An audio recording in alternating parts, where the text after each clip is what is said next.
મારાશ્રી અને માતુશ્રીના આશીર્વાદથી આપણે આ પ્રોગ્રામની શરૂઆત કરીએ છીએ. Thank you, Aarti, for those kind words and nice words for me. હું મારી પીપીટી શેર કરું, પછી આપણે આગળ વધીએ.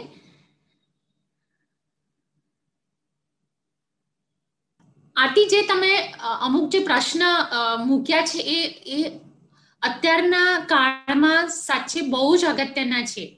આપણે ઘણી બધી વસ્તુ અત્યારે ટીવી ઉપર સાંભળીએ છીએ, રેડિયો ઉપર સાંભળીએ છીએ, અને વોટ્સઅપ જે આખો ટાઈમ જેવો ટ્રાફિક જામ હોય છે ને રસ્તા ઉપર, એ રીતના ટ્રાફિક જામ થઈ ગયો છે કોવિડની માહિતી માટે. અને અત્યારે તો મ્યુકોરમાઇકોસિસની એટલી બધી માહિતી આવે છે કે ઘણા લોકો કન્ફ્યુઝ થઈ રહ્યા છે.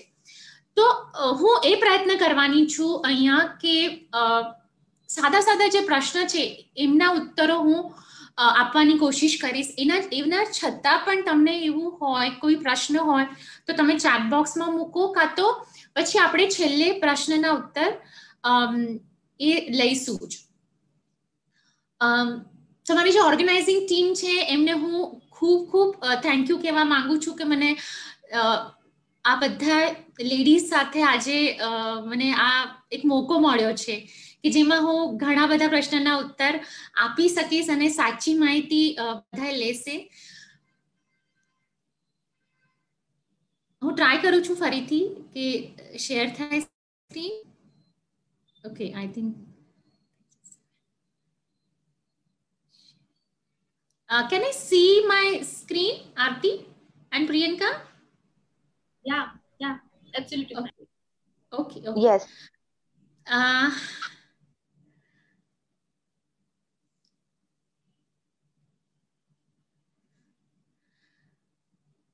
સો આજનો ટોપિક ખૂબ જ અત્યારના ટાઈમના પ્રમાણે છે, એ તો આપણે જાણીએ છીએ.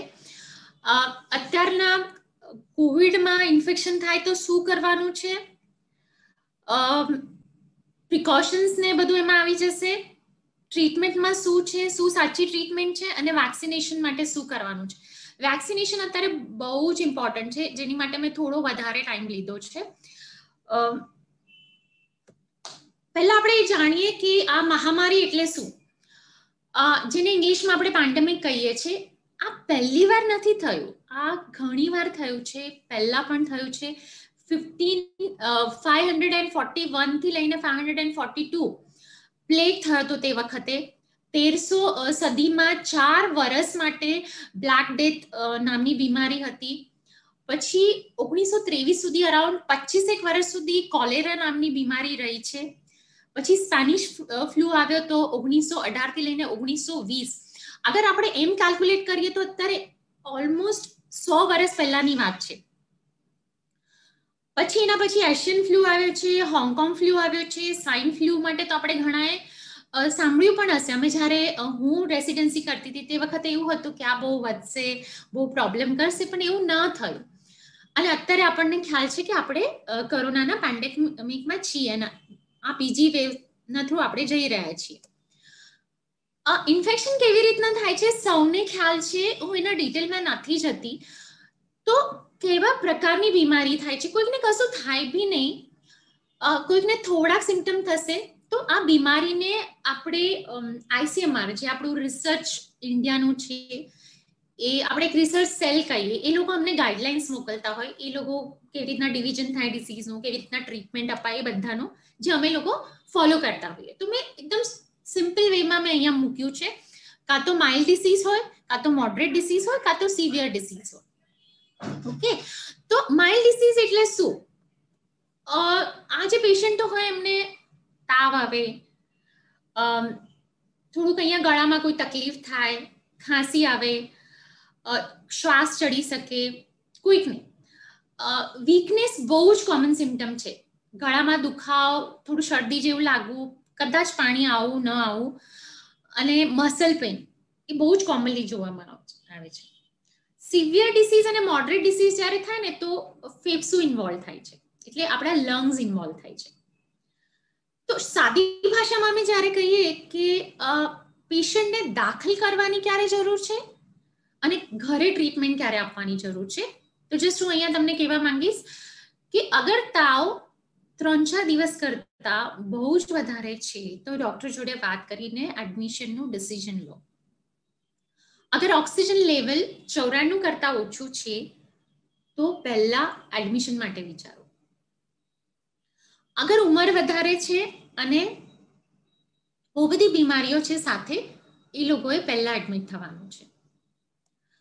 પણ અગર મને માઇલ્ડ ડિસીઝ છે અને ઘરે મારા ડોક્ટરે જેને મેં કન્સલ્ટ કર્યું હતું એમને કીધું છે કે ના, હોમ આઇસોલેશન એટલે ઘરે તમે અલગથી રહેશો, તમને ઇન્ફેક્શન છે તો તમારી બીમારી દવા સાથે કંટ્રોલમાં આવી શકશે. કઈ દવા લેવી એની પણ આપણે હવે ડિટેલમાં વાત કરીશું. તો આઇસોલેશન એટલે અલગ રહેવાનું, અલગ જગ્યા રહેવાનું. તો કેટલા દિવસ રહેવાનું આ પ્રશ્ન આવે છે. ઘણા પેશન્ટ તો 1-1 મહિના સુધી રહે છે, ઘણા જલ્દી બહાર આવી જાય છે.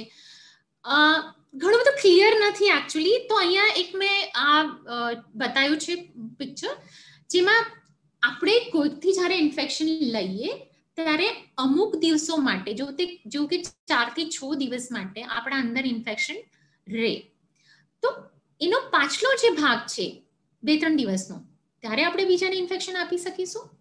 અને એના પછી 4 થી 5 દિવસ પછી જ્યારે આપણને પોતાને તકલીફ છે, તાવ છે કે નાની મોટી કમ્પ્લેન છે, ત્યારે પણ આપણે ઇન્ફેક્શન આપી શકીએ છીએ.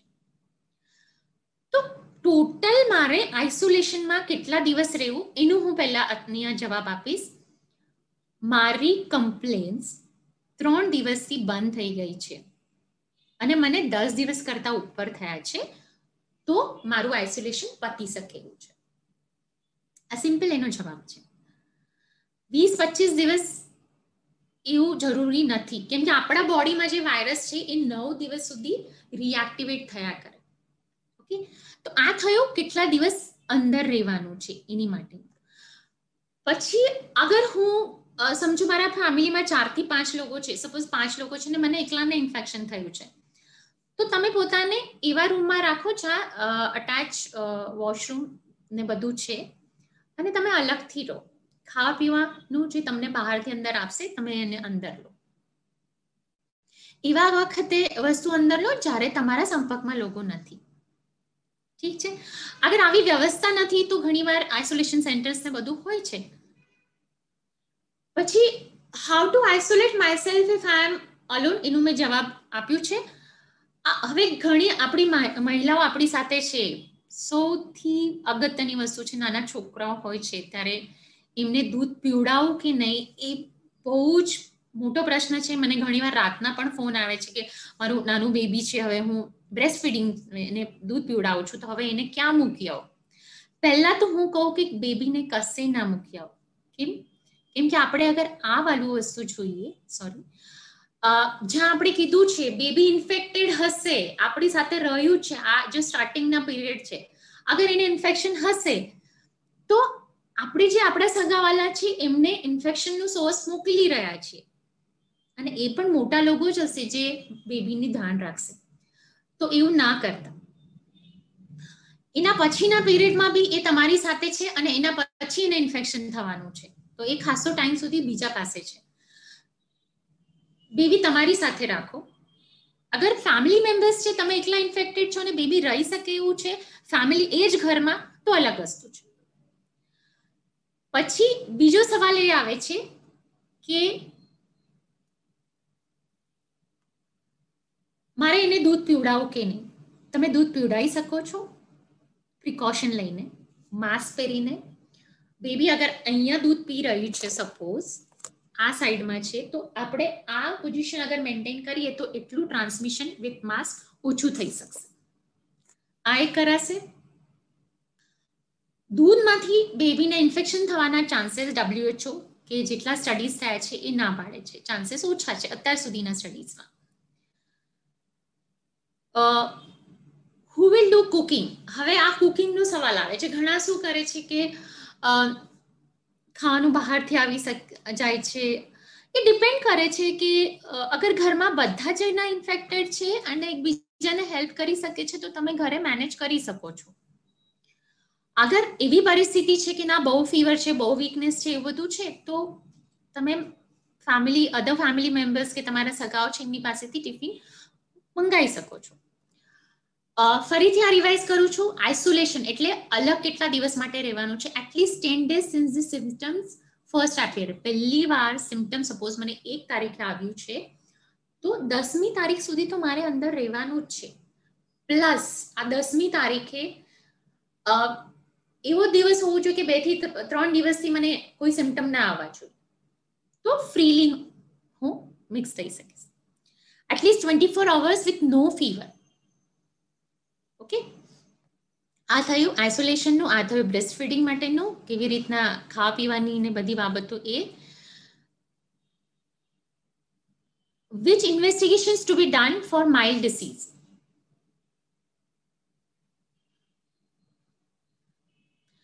blood investigations, CT chest અને એક્સરે.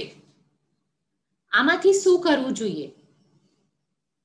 ઘણા શું કરે છે કે હવે મને સિમ્ટમ્સ આવે છે, મને હવે કોવિડ થઈ જ ગયો છે, તો હું જઈને બ્લડ ઇન્વેસ્ટિગેશન કરાયો, સીટી સ્કેન પણ સાથે પતાવી દઉં અને એક્સરે તો કરાવી જ લઉં. આ ટેન્ડન્સી થઈ ગઈ છે. કેમ કે મારા બાજુવાલાએ કીધું તું, એમના સગાએ કર્યું તું, પછી એમને કહી દીધું તો એમના ડોક્ટરે પણ એમને કીધું તું. પણ અગર માઇલ્ડ ડિસીઝ છે તો ઘણી બધી વસ્તુની જરૂર જ નથી. કાલનું એક્ઝામ્પલ આપું. માઇલ્ડ ડિસીઝ વાળું પેશન્ટ હતું, મને અમારું નોન હતું એટલે મારે એને કોલ કરવાનું હતું કે તમે હમણાં 6 થી 8 ની વચ્ચે મને બતાવી જાઓ કરીને. એને એવું કીધું કે હું તો સીટી સ્કેનમાં છું, હવે સીટી સ્કેન પત્યા પછી આવું છું. અરે પણ તમને સીટી સ્કેનની જરૂર નથી, તમારા ડોક્ટરે પણ તમને એડવાઇસ કર્યું જ નથી, રાઈટ? તો બ્લડ ઇન્વેસ્ટિગેશન માઇલ્ડ કેસમાં જો ડોક્ટર કે તો જ કરાવો, અધરવાઇઝ કરવાની જરૂર નથી. સીટી સ્કેન અમે એવું એડવાઇસ કરીએ, માઇલ્ડ કેસ હોય, ઓક્સિજન લેવલ ફોલ થતું હોય કે ખાંસી બહુ છે, બહુ બધી બીમારીઓ સાથે છે, કાં તો ઉંમર પણ બહુ બધી છે, ત્યારે ડોક્ટર ડિસિઝન લે છે ક્યારે કરવાનું. કેમ કે એક સીટી સ્કેન 150 એક્સરેની બરાબર છે. જ્યારે તમારી માઇલ્ડ ડિસીઝ, મોડરેટ ડિસીઝ કે સિવિયર ડિસીઝમાં જતો રહેશે ત્યારે સીટી સ્કેનની જરૂર પડશે. એટલે એક જ 10 દિવસની અંદર આપણે 300, 400, 500 એક્સરેઝને એક્સપોઝ થઈએ છીએ, જ્યારે આપણને જરૂર નથી. એક્સરે પણ ઘણા બધા પેશન્ટમાં જરૂર નથી હોતી. તો હું અહીંયા એ જ કહેવા માંગુ છું કે જો માઇલ્ડ ડિસીઝ હોય તો તમે ડોક્ટરને કન્સલ્ટ કરીને જ ઇન્વેસ્ટિગેશન કરો. અને બ્લડ ઇન્વેસ્ટિગેશનમાં પણ ઇન્ટરલ્યુકિન 6 પહેલા દિવસે કરવાથી હાઈ નથી આવવાનું. અને ઇન્ટરલ્યુકિન 6 બધા જ પેશન્ટમાં હાઈ નથી આવતું, બહુ જ ઓછા પેશન્ટમાં હાઈ આવે છે, ને એ પણ સિવિયર ડિસીઝ થયા પછી. એની કોસ્ટ જ તમારી 2600 સુધી છે. So it is not required. ડોક્ટરને ડિસિઝન લેવા દો. મેડિકેશન, હવે હું અહીંયા માઇલ્ડ, મોડરેટ અને સિવિયર ત્રણેયની વાત કરું. અગર માઇલ્ડ ડિસીઝ છે તો ડોક્ટર તમને દવાઓ ગોળીઓના ફોર્મમાં કાં તો સિરપના ફોર્મમાં આપશે, જે તમારે ઘરે લેવાનું છે. પણ મારા પડોશી આ દવા લીધી હતી એટલે મને સારું થઈ ગયું, ખાલી પેલી મિથિલિન બ્લુની બોટલ નથી મળતી એટલે બધાને તમે ફરફર કરાવો છો. અમુક મેડિસિનની ટેસ્ટ નથી થયેલી, અમુક મેડિસિનની જરૂર છે એવું કહેવામાં પણ નથી આવ્યું. પ્રિસ્ક્રિપ્શન અગર ગવર્મેન્ટમાંથી છે તો ત્યાંથી જે દવા આપવામાં આવે છે એ લો, કાં તો પ્રાઇવેટમાંથી લઈ રહ્યા છો તો એમની દવા ફોલો કરો. દિવસમાં 3 થી 4 વાર ઓક્સિજન લેવલ, ટેમ્પરેચર અને પલ્સ ડોક્ટરને મોકલો, એમના કોન્ટેક્ટમાં રહો. એટલે ડોક્ટર તમને ડિસિઝન આપશે કે તમારે ક્યારે દાખલ થવાનું છે. આ અહીંયા બહુ મોટો ટર્નિંગ પોઈન્ટ છે માઇલ્ડમાં. 7મા 8મા દિવસે, અત્યારની જે સેકન્ડ વેવ છે એમાં 10, 11, 12મા દિવસે પણ ઘણીવાર પેશન્ટોને તકલીફ વધારે થઈ રહી છે. તો તે વખતે ડોક્ટર ડિસિઝન લેશે, એ પ્રમાણે તમે આગળ વધો. મોડરેટ કેસ છે કાં તો સિવિયર કેસ છે તો એમાં જનરલી ઇન્જેક્શન ચાલુ થઈ જતા હોય છે, ઓક્સિજન રિક્વાયરમેન્ટ હોય છે, ઘણાને વેન્ટિલેટરની જરૂર પડે છે, ઘણાને ઇન્વેઝિવ વેન્ટિલેટરની જરૂર પડે છે, ઘણા સાયટોકાઇન સ્ટોર્મમાં જાય છે જ્યારે ઇન્ટરલ્યુકિન 6 બહુ વધેલું હોય છે. તો એ પ્રમાણે બધું ડોક્ટર ડિસાઇડ કરશે, એ પ્રમાણે થશે. ઘણા કહે છે ને રેમડેસિવિર ઘરે લઈને, પણ રેમડેસિવિર ઘરે લેશો અગર રિએક્શન થશે તો શું કરશો? અબાઉટ ધ ફૂડ જે આપણે કહીએ ને ખાવાની બાબતે આપણી સાથે કોમલ મેડમ છે. એ મેડમ આપણને કેવી રીતના ખોરાક હોવો જોઈએ એ બાબતે પણ કહેશે. પણ હું અહીંયા કહું છું, ઘરનો જે પણ ખોરાક છે તમને જ્યારે કોરોના થયું હશે તે વખતે તમે કન્ટિન્યુ કરો. વધારેના કાઢા, બહુ બધું ગરમ પાણી, બહુ બધા અલગ અલગ પ્રકારના જે પણ જાતે જે રેસિપીઝ બનાવી છે એની જરૂર નથી. આ ઇન્ફેક્શન ગરમ પાણીથી મટી જતું હોત તો મોટા ભાગના ભારતીય લોકોને ના થયું હોત, કેમ કે જ્યારથી કોરોના થવાનું છે એવું કીધું છે તે વખતથી આપણે કેટલા પણ લીટર પાણી પીધેલું હશે. સો હું આના બહુ ડિટેલમાં નથી જતી કેમ કે આપણી સાથે એક્સપર્ટ છે આપણી સાથે. હવે હું સારી થઈ ગઈ છું. ઘરમાં મને એકલીને કોરોના હતો, પણ હવે મારે કામ ઉપર જવું છે તો હું ક્યારે જઈ શકું છું એ સવાલ આવે છે. ઘરમાં રૂટીન વર્ક જે હોમ મેકર્સ છે આપણી, એ ક્યારે ચાલુ કરી શકશે? જ્યારે એમનો આઇસોલેશનનો પીરિયડ પતી જશે અને જ્યારે એમને વીકનેસ ને બધું ઓછું થશે એ જે તે કન્ડિશનમાં એ ડિસાઇડ કરી શકશે કે વર્ક કેટલું હોય. આ પણ વીકનેસ ખાસો ટાઈમ રહેશે, ટેસ્ટ બદલાયેલી રહે છે એ ઘણું, પણ ધીરે ધીરે ધીરે ધીરે આવી જશે. પેશન્સ. હવે મારે કામ જોઈન કરવું છે તો ક્યારે? 7મા 8મા દિવસે હું ટેસ્ટ કરી લઈશ, નેગેટિવ આવશે હું જતી રહીશ? નહીં, not before 10th day, not before 15th day. Okay, so હવે મારે કામે જવું છે તો મારે ટેસ્ટ RT-PCR કરાવી દઉં હું? આ સવાલ સૌથી વધારે આવે છે. તો RT-PCR ટેસ્ટ તો 3 મહિના સુધી પણ પોઝિટિવ આવી શકશે. કોઈકને 4 મહિના સુધી, મારી પોતાની સ્ટુડન્ટ છે જે કોવિડમાં કામ કરે છે, 2 મહિના સુધી RT-PCR પોઝિટિવ. પણ RT-PCR પોઝિટિવ છે એટલે એનો મતલબ એ નથી કે માણસ ઇન્ફેક્શન બીજાને આપે છે. આપણું શું મેઇન વસ્તુ છે કોન્ટેક્ટ ન કરાવવાનું, કે એક માણસ બીજા માણસને ઇન્ફેક્શન ન આપે. અગર તમારી પાસે ડેડ વાયરસ છે, RT-PCR પોઝિટિવ છે, તો તમે ઇન્ફેક્શન નથી આપી રહ્યા. તો તે વખતે અગર તમારું જે બી પ્લેસ છે એ તમને એવું કહેતું હોય કે તમે અમને રિપોર્ટ બતાવો, તો તે વખતે તમે રેપિડ ટેસ્ટ કરાવો જે ગવર્મેન્ટમાં ફ્રીમાં થાય છે. તો that is advisable, that is enough. અગર ત્યાં બહુ બધું ડિસ્કશન થાય છે તો તમે એવિડન્સ મૂકી શકો કે RT-PCR ની જરૂર નથી. હવે આપણી સાથે ઘણી બધી મહિલાઓ છે, કોરોના કેટલા દિવસ સુધી ચાલશે પછી એનો જવાબ ડોક્ટર્સને પણ પાસે નથી. એપિડેમોલોજિસ્ટ પણ હજી આ બીમારી માટે ઘણું સ્ટડી કરી રહ્યા છે. પણ હું એવું કહું, જે થોડું વેક્સિનેશન કવરેજ વધી જાય પછી, અગર તમે યંગ છો, બહુ એટલી જલ્દી નથી, તો પછી પણ પ્લાન કરાય. કેમ કે જ્યારે પ્રેગ્નન્સી સાથે કોવિડ થાય છે ને તો પાનિકી આખું ફેમિલી થાય, સાથે ડોક્ટરને બી ઘણા બધા પ્રશ્નના ઉત્તર આપવા પડે છે. અને ઇવન ડોક્ટર માટે પણ આ બીમારી થોડી નવી છે, કેવી રીતના પેટર્ન છે.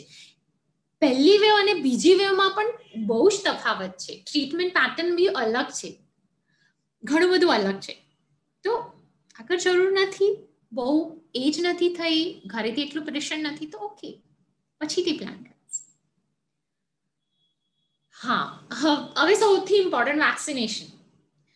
શરૂઆત એવી થઈ હતી કે પહેલા ડોક્ટર લઈ લેશે, એમને શું થાય છે જોઈ લઈએ, પછી એજેડ લોકો લેશે, એમને શું થાય છે પછી જોઈએ. પણ આપણે જોઈ લીધું છે, ઘણા બધાએ વેક્સિન લીધી છે. અમે ડોક્ટર લોકોએ બી વેક્સિન લીધી છે, મેં લીધી છે, હું તમારી સામે છું. મને કોવિડ થયો તો, મને માઇલ્ડ ડિસીઝ હતો, તો આપણે એ બધાનું હવે ડિસ્કશન કરીશું. ઓકે, કેમ વેક્સિનેશન કરાવવાનું? હર્ડ ઇમ્યુનિટી, ગુજરાતીમાં મને આ શબ્દ હમણાં યાદ નથી આવતો, પણ અહીંયા હું એક વિડીયો બતાવવા માંગુ છું. જો ઓપન થઈ જાય તો આપણે જોઈએ મારું લગ કેવું છે. What is herd immunity? Picture a community or herd of healthy people. An infectious disease would pass easily through the community from person to person. Vaccine train our immune system to protect us from diseases it hasn't come into contact with before. For example, the MMR vaccine provides immunity against measles, mumps, and rubella. During an outbreak of a disease, vaccinated people. I think someone is unmuted. Actually, a बहुत important video. So please mute yourself.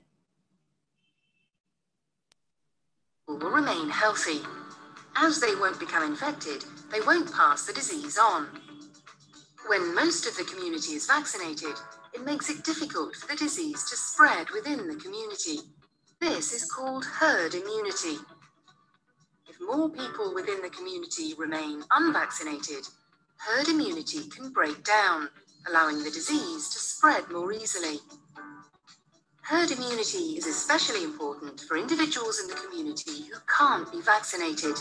For example, if they're too old, too young, or have weak immune systems.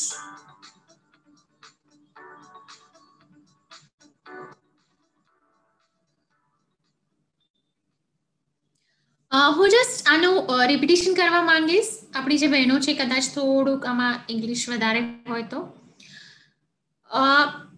Hard immunity basically આપણે બધાએ જ્યારે immunity develop કરીએ તો જે સાથે develop થાય છે ઇમ્યુનિટી એને આપણે હર્ડ ઇમ્યુનિટી કહીએ છીએ. અગર મેં વેક્સિન લીધી છે, સપોઝ અહીંયા 2-3 નામો હું કહીને એક્ઝામ્પલ આપું. સપોઝ હું પ્રિયંકા કે આરતી ત્રણે મળ્યા છીએ. હું અને પ્રિયંકા અગર વેક્સિનેટેડ છીએ અને આરતીને કદાચ ઇન્ફેક્શન છે તો અમે બંને વેક્સિનેટેડ છીએ તો અમને કદાચ ઇન્ફેક્શન નહીં થાય. અમુક વેક્સિનના પ્રમાણે 90% લોકોને ઇન્ફેક્શન નથી થતું. સપોઝ મને અને પ્રિયંકાને ઇન્ફેક્શન નહીં થાય, અગર અમને ઇન્ફેક્શન નહીં થાય તો અમે બીજાને ઇન્ફેક્શન નથી આપવાના. સો અમે શું કરીએ છીએ, પોતા માટે અહીંયા કામ નથી કરી રહ્યા, અમે કમ્યુનિટી માટે કામ કરી રહ્યા છે. અમે સાયકલ બ્રેક કરી દીધી. આ એક્ઝામ્પલ આપ્યું છે મેં. સો આપણી વેક્સિન એ આપણા માટે ઇમ્પોર્ટન્ટ છે, એની સાથે સાથે મારા સગાઓ માટે, મારા દેશ માટે ઇમ્પોર્ટન્ટ છે. હવે વેક્સિનેશનના ઘણા ઇશ્યુ હતા, એ ગવર્મેન્ટ હેન્ડલ કરી રહી છે કેમ કે આપણી પોપ્યુલેશન વધારે છે. જે રીતના વિધિન 1 year રિસર્ચ થઈ, ટ્રીટમેન્ટ પ્લાન્સ થયા, બધું થયું, આટલા ફાસ્ટ કોપઅપ કરવું અત્યાર સુધીના હિસ્ટ્રીમાં આ ડિસીઝ માટે પહેલી વાર થયું છે. અમે જ્યારે રિસર્ચ કરીએ એ મોલિક્યુલ 20-25 વર્ષથી દવાઓ માર્કેટમાં હોય એના પર ફરીથી રિસર્ચ થાય. પણ ગવર્મેન્ટે ઇમરજન્સી અપ્રુવલ આપી એને જે અપ્રુવલ્સ જે 2-3 વર્ષ જોતા હતા એની જગ્યા દિવસોમાં અપ્રુવલ આપવામાં આવે છે અને ઘણું બધું આપણી માટે અવેલેબલ થયું છે. તો આપણી પાસે અત્યારે 2 વેક્સિન્સ અવેલેબલ છે, કોવિશિલ્ડ અને કોવેક્સિન. હવે અત્યારે આપણી સાથે લંડનના લોકો પણ જોઈન છે અને ઇવન અધર ફોરેન કન્ટ્રીઝ ઓલ્સો. એમની કન્ટ્રીની વેક્સિન એમની માટે ઇમ્પોર્ટન્ટ છે. મારી પાસે કોવિશિલ્ડ અને કોવેક્સિન છે તો હું પેલી મેડોના કે કોવેક્સિન આવે, મેડોના કાં તો ફાઇઝરની વેક્સિન આવે ત્યાં સુધી વેઇટ ના કરી શકું કેમ કે મારે હર્ડ ઇમ્યુનિટી ડેવલપ કરવાની છે. પછી જ્યારે રિક્વાયરમેન્ટ હશે, જ્યારે રિપીટ લેવાનું થશે તે વખતે આપણી પાસે ઘણા ઓપ્શન્સ હશે. પણ સૌથી ઇમ્પોર્ટન્ટ વસ્તુ અગર આપણે ગણીએ, આપણી વેક્સિન આપણા ત્યાં ટેસ્ટ થયેલી છે અને મારા જેવા ઉદાહરણ તમારી પાસે છે તો કોવિશિલ્ડ જે છે એ ફર્સ્ટ ડોઝ આપણે લીધા પછી અહીંયા 12 થી 16 વીક લખેલું છે, પણ છે ને ગવર્મેન્ટ ટાઈમ ચેન્જ કરે છે. અત્યારે 3 મહિના છે, આપણે 3 મહિના પછી લઈશું. કોવેક્સિનનું પણ તમને શેડ્યુલ કહેવામાં આવશે તો હું અત્યારે અહીંયા મેન્શન નથી કરતી. ઇફિકસી એટલે જો 100 લોકોને વેક્સિન આપી છે તો એમાંથી કેટલાની ડિસીઝ ના થાય તો 70 to 90%, એટલે 70 to 90 લોકોને ન થાય. આમાં 78 to 100 છે તો ઓલમોસ્ટ ઇક્વલી જઈ રહ્યું છે. કોને આપવાની છે કોવિશિલ્ડ? અબાઉ 18. આવું કેમ છે? નાનાને કેમ નથી? કેમ કે સ્ટડીઝ ચાલી રહ્યા છે, ધીરે પછી રિલીઝ થશે. કોવેક્સિન છોકરાઓને પણ અપાય છે, એની સ્ટડીઝ હજી ફેઝ 3 ફેઝ 4 માં રૂટીનલી અમારી પાસે આવી રહી છે અને આનું ઘણું રિસર્ચ આગળ વધી રહ્યું છે તો છોકરાઓમાં આપવામાં આવશે જ. પૈસા બાબતમાં હું ડિસ્કસ નથી કરતી અહીંયા. પછી સ્પુટનિકની વાત આવે છે. સ્પુટનિક મારી માટે થોડું નોસ્ટાલ્જિક ફિલિંગ આવે છે કેમ કે આ વેક્સિનની ટ્રાયલ અમે કરી છે અમને એના રિઝલ્ટ ખબર છે, પણ એનો મતલબ એ નથી તો પછી એની માટે વેઇટ કરીએ નહીં. અત્યારે જે પણ રિસર્ચ થઈ છે, જેટલા અલગ અલગ નામ છે અહીંયા UK, south Africa, Brazilian strain જેટલા પણ છે, એની માટે ઇન્ડિયન વેક્સિન તો ઇનફ છે. સ્પુટનિકને ઇમરજન્સી અપ્રુવલ મળી ગયો છે, જૂન જુલાઈ સુધી કદાચ આવી બી જશે. દે આર વેઇટિંગ કે એમનું જે ટેમ્પરેચર છે એ ક્યારે 2 પર એ મેન્ટેન કરે છે કે નહીં, એની વેઇટ ચાલી રહી છે. એ આવશે તો એ ઓપ્શન પણ આપણે એડોપ્ટ કરાશે. બટ જે લોકો ફોરેન જવા માંગે છે એની માટે હું કહું, કદાચ વિદ્યાર્થીનીઓ હોય આપણી સાથે, કોવિશિલ્ડ અપ્રુવડ છે, કોવેક્સિનને અપ્રુવલ માટે મોકલવામાં આવ્યું છે. એટલે તમારે જો 2-3 મહિના પછી જવાનું હોય તો પ્રિફર કોવિશિલ્ડ. સો ક્યારે વેક્સિન લેવાનું? અર્લી.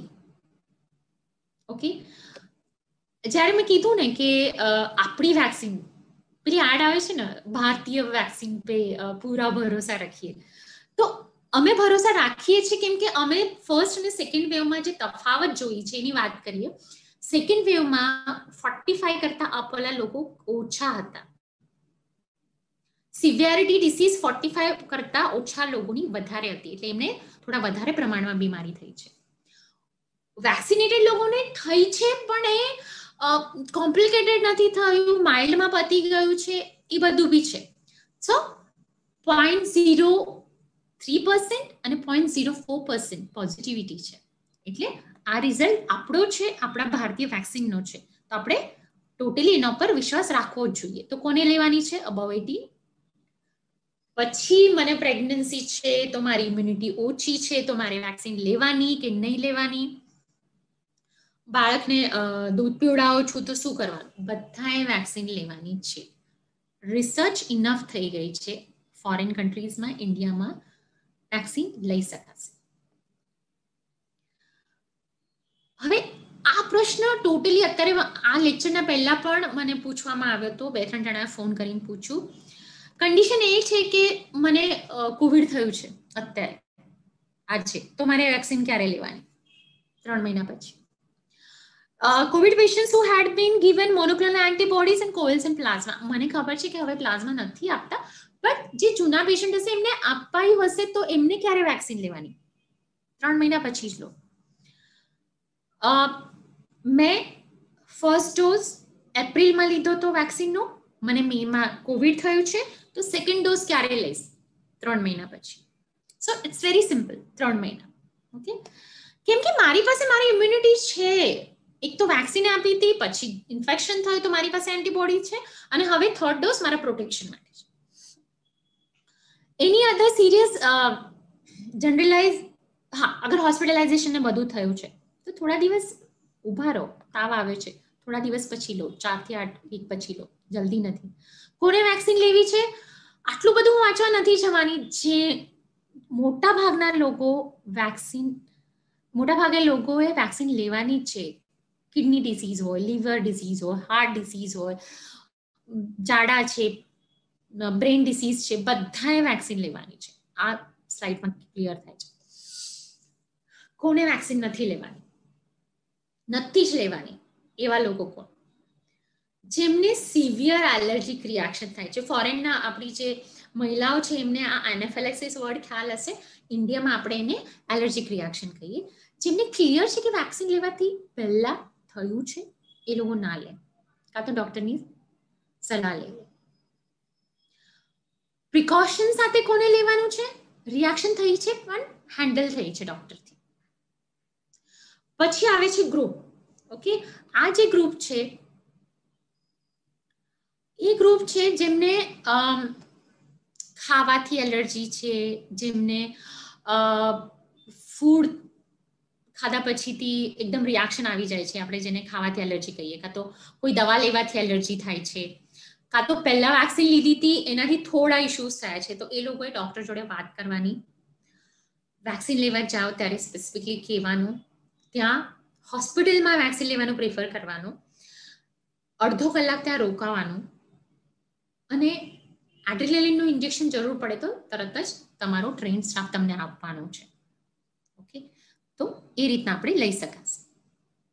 હવે વેક્સિન મળી ગયો, હવે બહુ બધી સ્ટોરી સાંભળી હશે. એને વેક્સિન લીધું તો 3 દિવસ સુધી એ કામ પર નહોતી આવી કેમ કે એને તો બહુ જ તાવ આવ્યો હતો. એને તો એટલી બધી તકલીફ થઈ કે એવું લાગ્યું કે ફરીથી કોરોના થઈ ગયું છે, કાં તો કોરોનાનું ઇન્ફેક્શન થયું છે.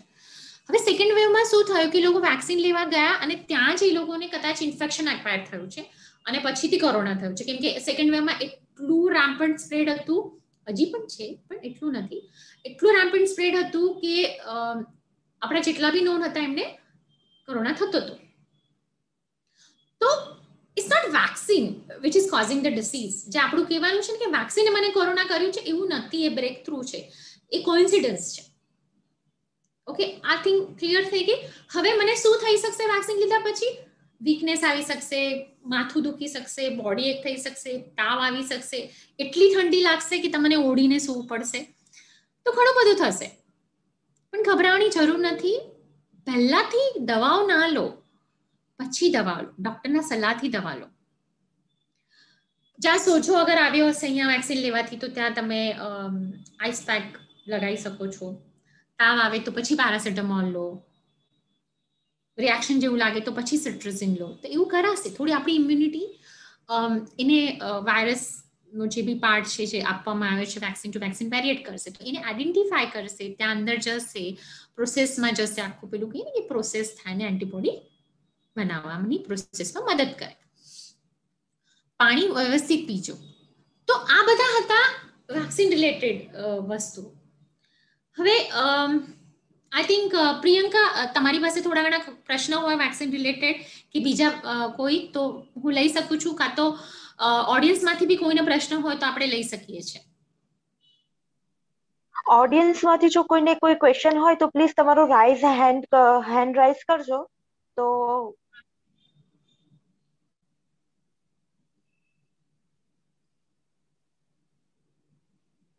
પ્રિયા દેસાઈ, રાઈટ? સોનુ, પ્રિયા દેસાઈને અનમ્યુટ કરો.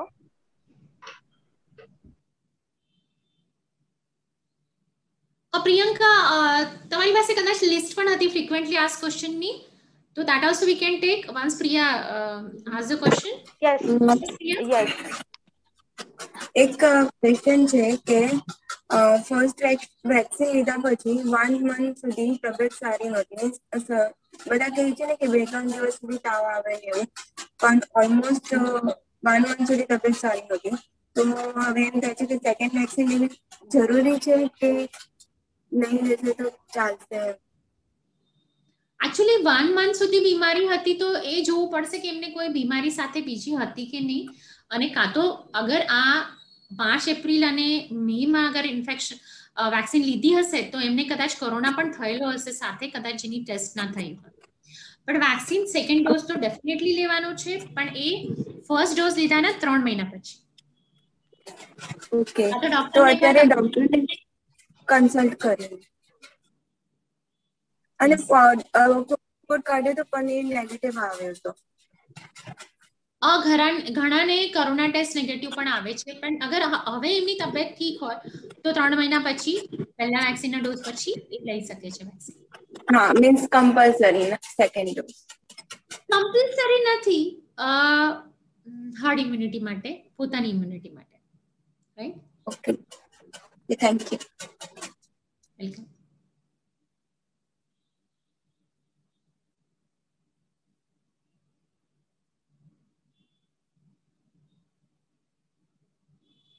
ઘણા એવું પણ પૂછતા હોય છે કે મને અસ્થમા છે તો મારે વેક્સિન લેવી જોઈએ કે નહીં.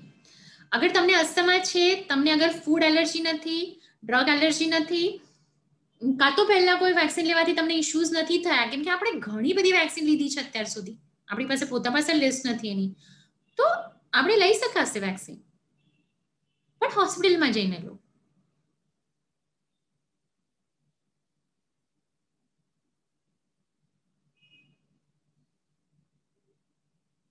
પછી ઘણા એવું પણ પૂછે છે કે મારા પીરિયડ્સ આવ્યા છે તો મારે વેક્સિન લેવાની કે નહીં, કેમ કે મારી ઇમ્યુનિટી ખરાબ થયેલી હશે. પણ એવું કશું નથી. અગર તમારું રજીસ્ટ્રેશન થયેલું હોય એ વખતે તો તમે લઈ શકો છો.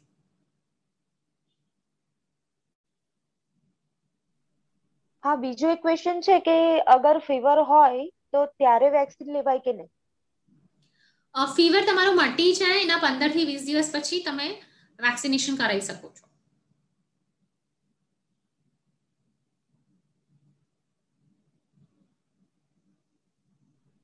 આરતીબેન, બીજા તમારી પાસે ક્વેશ્ચન્સ આવ્યા છે મેસેજમાં, આપ સેટ જોઈ લો, ઓડિયન્સ માંથી છે.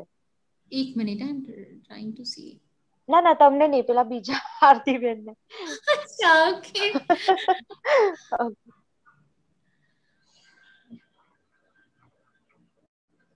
ઘણાને એવું બી હોય છે કે હું બ્રેસ્ટ ફીડિંગ કરું છું તો વેક્સિન લઉં કે નહીં, તો આપણે ક્લિયર કરાવી દીધું છે કે બેબીને તમે દૂધ પીવડાવતા હોય તો બી વેક્સિન તો લેવાનું છે.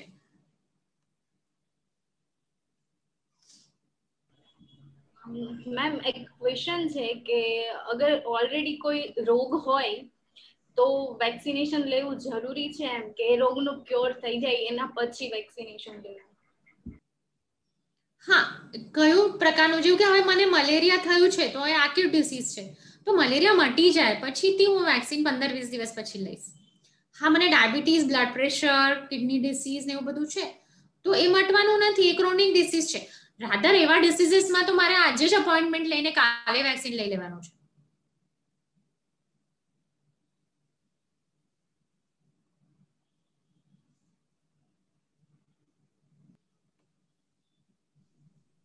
હા, બીજો એક ક્વેશ્ચન છે કે જો વેક્સિન લઈ લીધી છે તો લીધા પછી પણ ઇન્ફેક્શનનો ફેલાવો એ વ્યક્તિ કરી શકે છે કે જેને વેક્સિન લીધી હોય?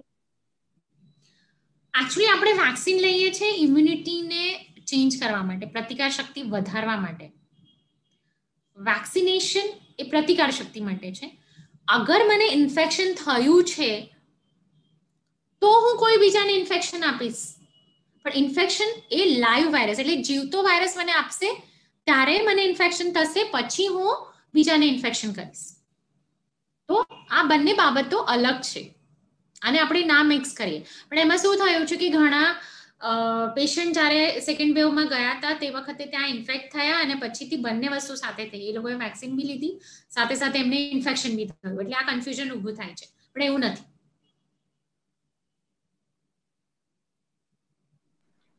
મેમ એક ઓકે, ઓડિયન્સમાંથી હા, ઘણા બધા વેક્સિનના ઓપ્શન છે અત્યારે, કોવેક્સિન એન્ડ ઓલ, તો should we mix and match vaccine, એટલે જે છે એ જ લઈ લેવાની કે જોવું પડશે કઈ લેવાની? મેં અહીંયા થોડું સિમ્પલ બનાવ્યું છે. અત્યારે સ્પુટનિકનો ઓપ્શન નથી, અત્યારે તમારી પાસે કોવિશિલ્ડ છે અને કોવેક્સિન છે. અગર તમારે ફોરેન જવું છે within this 3 months or 4 months તો ગો ફોર કોવિશિલ્ડ, કેમ કે ફોરેનમાં તમને અપ્રુવલ કોવિશિલ્ડ સાથે છે, કોવેક્સિન જોડે નથી. બાકી બંનેમાંથી કોઈ પણ તમે પ્રિફર કરી શકો છો અવેલેબિલિટી પ્રમાણે.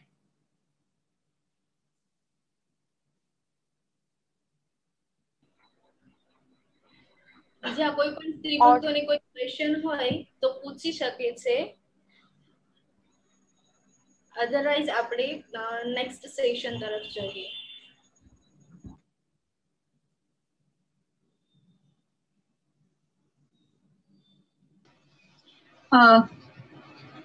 આરતીબેન, હું પ્રોફેસર કોમલ ચૌહાણ બોલું છું. હું પૂછી શકું છું? Yes, Dr. Aarti, it was a very nice, lucid way of explaining everything. Thank you for that and congratulations.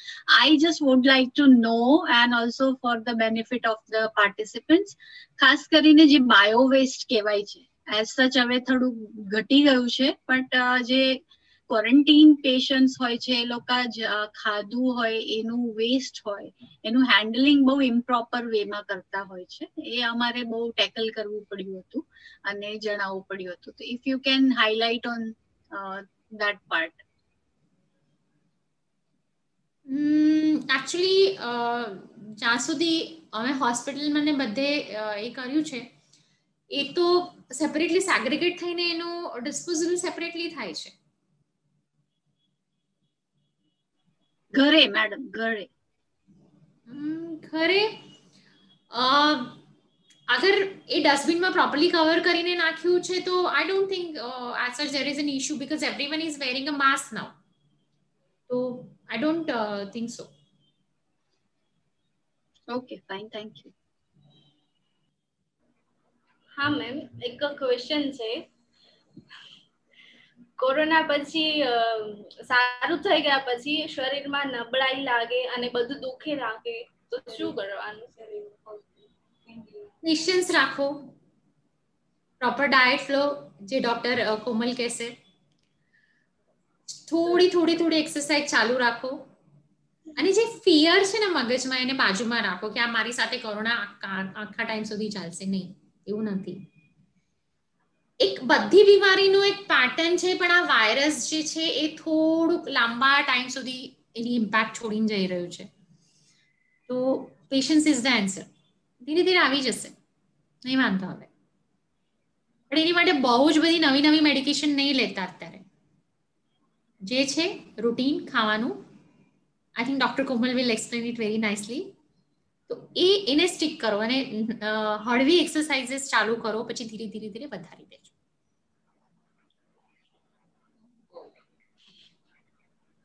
કૈલાશબેન કરીને કોઈ છે, એમને ક્વેશ્ચન છે.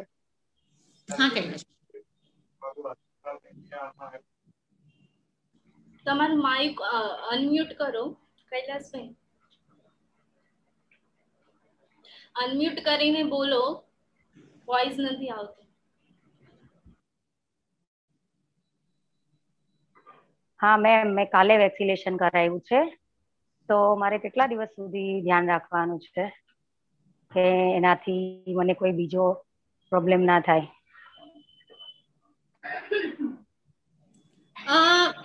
એકચ્યુઅલી તમારે એ જોવાનું છે, તાવ કે એવું કશું આવે તો તમે ગોળી લઈ લેજો. બાકી ખાસ ધ્યાન રાખવામાં કશું છે નહીં. આપણે જેવું રૂટીનલી બધી વેક્સિન્સ લઈએ છીએ એ પ્રમાણે છે. Okay, thank you ma'am. ખાવા પીવામાં કેવું કશું ધ્યાન રાખવાની જરૂર નથી કે મૂવમેન્ટ રિસ્ટ્રિક્શન કેવું કંઈ નથી કશું. શું મને તાવ આવી ગયો ને માથું ને એવું બધું દુખે છે, શરીર દુખે છે, એટલા માટે મેં પ્રશ્ન કર્યો. હા, તો એ બરાબર છે તમારો પ્રશ્ન, કેમ કે આ નોર્મલી આ જ પ્રશ્ન બધા પૂછે છે. તમે પેરાસિટામોલની ગોળી લઈ લો, પાણી ખૂબ પ્રમાણમાં પીવો. પણ ઠીક ના થાય તો તમે પછીથી ડોક્ટરને કન્સલ્ટ કરી શકો છો, પણ આ 1 કે 2 દિવસ રહેશે, પછી ઓછું થઈ જશે. Okay, thank you ma'am. Vanita Gohil, એમને ક્વેશ્ચન છે. વનિતાબેન, તમારું માઇક અનમ્યુટ કરશો? Good evening madam. Good evening. હા, મેં 16 એપ્રિલના કોવિશિલ્ડ લીધી હતી, તો મને મેસેજ આજે આવ્યો છે કે તમે તમારા 45 ડેઝ કમ્પ્લીટ થઈ ગયા છે, તમે આવીને વેક્સિન લઈ શકો છો. પણ અમે વેક્સિન સેન્ટરમાં જઈએ છીએ તો ત્યાં બોર્ડ માર્યું છે કે તમે 84 ડેઝ પછી, તો અમારે શું હવે કરવું? 3 મહિના પછી જવાનું છે. હા, એટલે બોર્ડ એવી રીતના વેક્સિન સેન્ટરમાં બોર્ડ એવી રીતે માર્યું છે કે કોવિશિલ્ડ વાળાને 84 ડેઝ પછી, અને મેસેજ એમ આવે છે કે તમારા 45 ડેઝ કમ્પ્લીટ થઈ ગયા છે, તો તમે વેક્સિન સેકન્ડ ડોઝ લેવા આવો એમ. હા, એ મેસેજ વેક્સિન સેન્ટરમાં અલાઉ નથી કરતા. હા, મેસેજ ઓટોમેટેડ છે, એટલે એકવાર ફીડ કરી દીધું છે, એટલે એ પ્રમાણે આવ્યા કરે છે. તમારે 3 મહિના પછી એટલે 84 ડેઝ પછી જવાનું છે, એટલે કોઈ જલ્દી નથી. અને આજે મેં ઓકે, તો હવે 84 ડેઝ અમે લોકો વેઇટ કરીએ તો કઈ વાંધો નહીં ને? ના. અને મને છે ને ફર્સ્ટ ડોઝ લીધો ને ત્યારથી મોર્નિંગ સિકનેસ બહુ લાગે છે, એટલે કે સવારમાં આપણે ઉઠીએ ને પછી અડધો પોણો કલાક સુધી તો કે નબળાઈ રહી, કે કઈ કામ કરવાની ઈચ્છા ન થાય. કે આ વેક્સિનની હિસાબે હશે કે સમર ક્લાઇમેટની હિસાબે હશે? સમર ક્લાઇમેટ મેજર રોલ કરી રહ્યો હશે, પણ વેક્સિનના હિસાબે હશે તો 2-3 દિવસ પછી બંધ થઈ જશે. હા, કેમ કે આને તો હવે 45 ડેઝ કમ્પ્લીટ થઈ ગયા છે, છતાં પણ મને સિકનેસ છે ને જતી નથી. તો એકવાર ડોક્ટરને કન્સલ્ટ કરી લો, તમે બીપી ને બધું ચેક કરાવી દો, એટલે અને બધું રૂલ આઉટ કરીને પછી. હા, અને આપણે કહીએ છીએ ને હવે મેં વેક્સિન એક વેક્સિન લઈ લીધી એટલે મને કઈ જ વાંધો નહીં આવે. આપણે વેક્સિન ડિસીઝ નહીં થાય એની માટે નથી લીધું.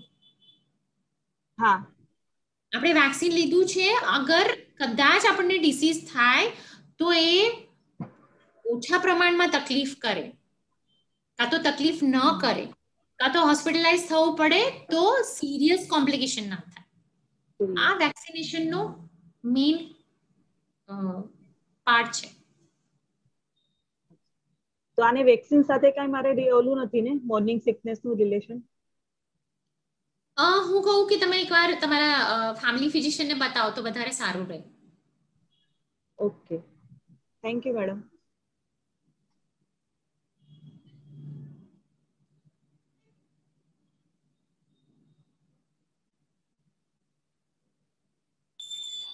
મેમ એક ક્વેશ્ચન છે કે ખાંસી અથવા તો શરદી હોય તો વેક્સિન લેવાય અથવા તો ખાંસી બંધ થઈ જાય પછી કેટલા દિવસે લેવાય?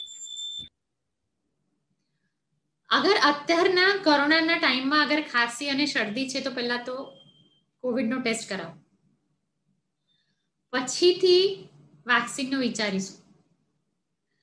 અગર ખાંસી છે તમને કોન્સ્ટન્ટલી અને કોરોના નથી તો પછી ખાંસી શેના કારણે આવે છે એ પહેલા બીમારી ડોક્ટર સાથે જઈને એક્સરે બધું કરાવી એની જોડે ડિસ્કસ કરીને પહેલા એ નક્કી કરો. અગર નિમોનિયા કે બીજી કોઈ બીમારી થાય તો એ ડોક્ટર ટ્રીટમેન્ટ આપે એ પ્રમાણે પછીથી સારા થઈ જાઓ પછી 15 દિવસ પછી તમે વેક્સિનેશન માટે જાઓ. પણ ઘરે આપણે રાહ નથી જોવાની કે ખાંસી એની મટી જાય, એનું કારણ શોધવું પડશે.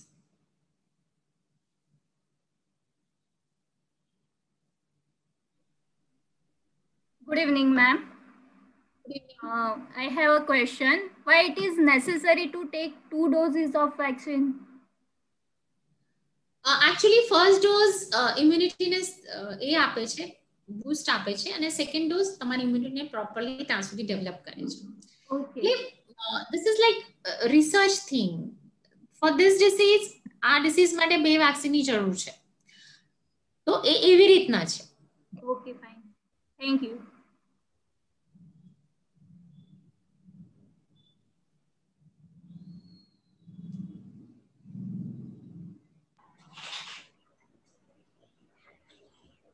હવે કોઈ શ્રી ભક્તોને ક્વેશ્ચન છે?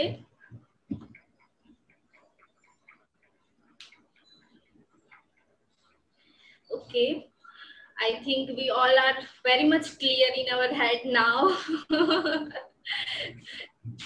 So thank you so much.